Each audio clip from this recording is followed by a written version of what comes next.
Ma'am Ina. So we are the group 3 and we are going to discuss the metacognition by John H. Flavel. So before we proceed to the main topic, allow me to introduce myself. So I am Mary Christy Alabata and later on, my co-reporters will introduce themselves too.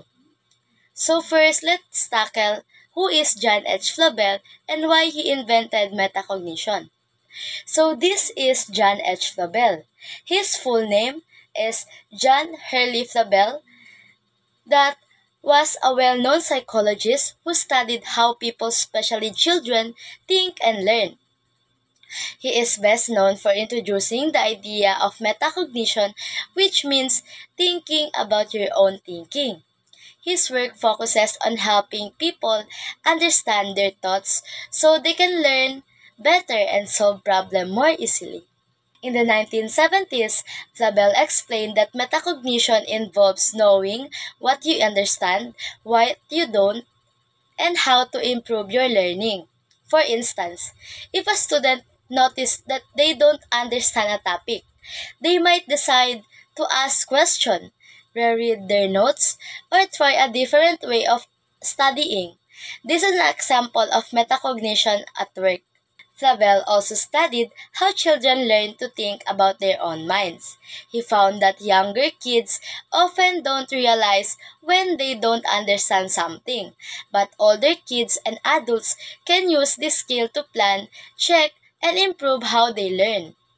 Flavel's work is very important in education. It shows that helping students think about how they learn can make them better and more independent learners. This idea is now a big part of how teachers help students succeed in school. So that's all, and let's proceed to the metacognition that will explain by my co-reporters J. Marie Villanueva. I am J. Marie Villanueva and I am going to discuss about metacognition. So when we say metacognition, it's simply thinking about thinking. So it's the ability to be aware of your own thoughts, of your own feelings, and how you learn and using that awareness to improve your learning process. According to John Flavel, metacognition is a higher order thinking process which involves the ability to think, rationalize, assess, and evaluate. So, metacognition involves planning. So, in planning, you are thinking ahead about how you're going to approach a task, like reading a chapter and taking notes. Then, second is the monitoring. So, checking in with yourself to see if you understand what you're learning, like rereading a confusing paragraph. Then, evaluating. So, in here, you're going to judging how well you have learned something and what you still need to work on, like reviewing example before a quiz. So, in metacognition, a child or individual is aware of their own knowledge. So for example, ang estudyante ay alam niya kung naintindihan ba niya ang lesson or if he or she need to study further to grasp it better. So this awareness allow the student to know what they need to do to understand the concept. So for example, if the student is reading a book and didn't understand a paragraph, so they can apply metacognition by thinking, hindi ko maintindihan ang paragraph na ito. Magbasa ba ako ulit? Or should I ask the teacher? So this awareness and reflection help them improve their learning and understand concept more effectively. I hope this is giving you a clearer understanding of metacognition. Thank you. Hi, I'm Norlin Generosina. So we're talking about concept of metacognition. Concept of metacognition is thinking about thinking.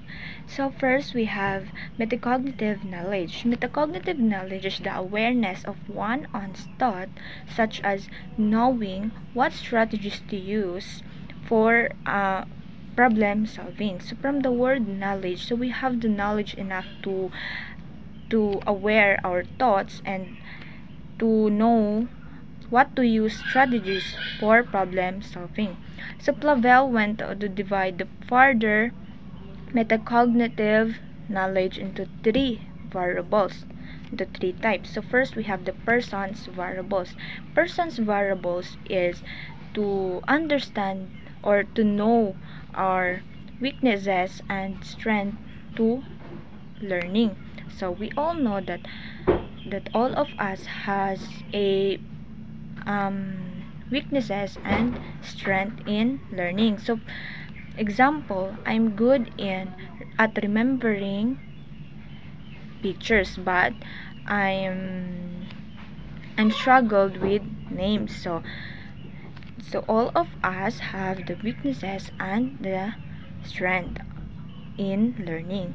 So second is the task variables. Task variables is to understand what makes a task easy or hard. So dito is ginagawa natin to make the task easy. And pwede natin gawin to para to make the task hard. So example, this math problem will take more time because it has many steps. So yun yung task variables. The last is the strategy variables. Strategy variables is knowing the strategies work best for learning or solving problem. So dito, ginagawa natin yung strategies to be the best task.